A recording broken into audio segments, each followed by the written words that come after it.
तो चलें पहले उन चीज़ों को समझ लेते हैं जो कि तरके में दाखिल नहीं है। ठीक है,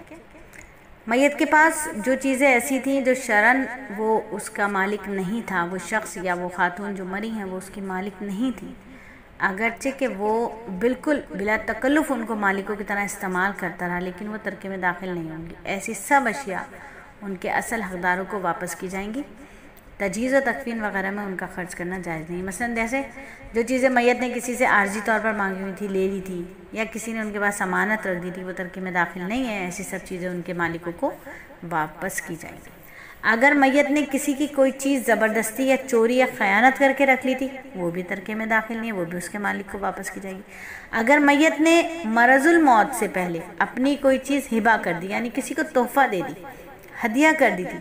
तो और लेने वाले के कब्ज़ा भी करा दिया, यानी किसी को कहा कि ये पैसे इतने 50,000 ये चूड़ियाँ या ये बुंदे आपको मैंने तोहफ़ा दे दिया उसको, अब ये इस पर किसी वारिस का हक़ नहीं है, ये उसको दे दिया था तो उसको दे दिया। वो चीज़ मैयत की मिल्कियत से निकल गई थी और लेने वाला जो है वो उसका मालिक हो गया था,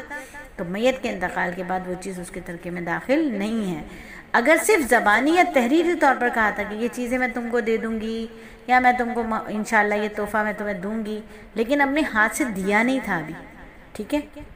या लिख भी दिया था कि भाई मेरी फ़लानी चीज़ जो है वो मैं तुमको दूँगी, लिख भी दिया था तब, और दिया नहीं है हाथ में अभी, तो याद रखिए कि लिखने का और कहने का कोई एतबार नहीं होगा, ना ये हिबा हुआ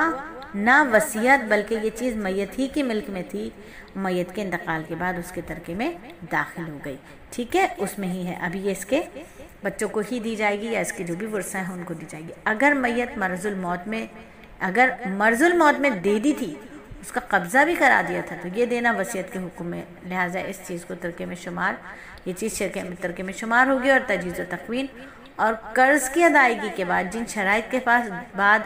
दूसरी वसीयतों पर अमल होगा, इस तरह इस पर भी होगा। ठीक है, तो इंशाअल्लाह मज़ीद तफसील जो है इंशाअल्लाह जैसे जैसे उन्वानात आएंगे वैसे वैसे आपको बताई जाएगी। तो बात समझ आ गई कि वो चीज़ें जो तरके में दाखिल नहीं है उनमें सबसे पहले क्या कि किसी ने उसके पास कुछ सामान रखवाया था बेतकल्लुफ़ के साथ, जैसे बहनें आपस में एक दूसरे को दे देती हैं चीज़ कि अच्छा ये मेरी फ़लानी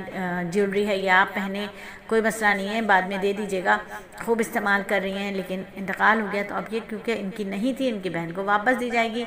या इसी तरीके से किसी ने कोई अलमारी रखवा दी थी अपने घर में, घर की अलमारी के में मेरे पास जगह नहीं है, आप ये अमानतन रख लें लेकिन आपके पास है, आप इस्तेमाल भी कर लें, अब ये अलमारी भी तरके में शामिल नहीं है क्योंकि ये जिनकी थी उनको ही वापस दी जाएगी। तो बात समझ आ गई। ऐसी कोई भी चीज़ जो आरियतन मांगी हुई थी, किसी ने अमानत रखवाई थी और या ख़ुद ज़बरदस्ती किसी से छीन के रख ली थी,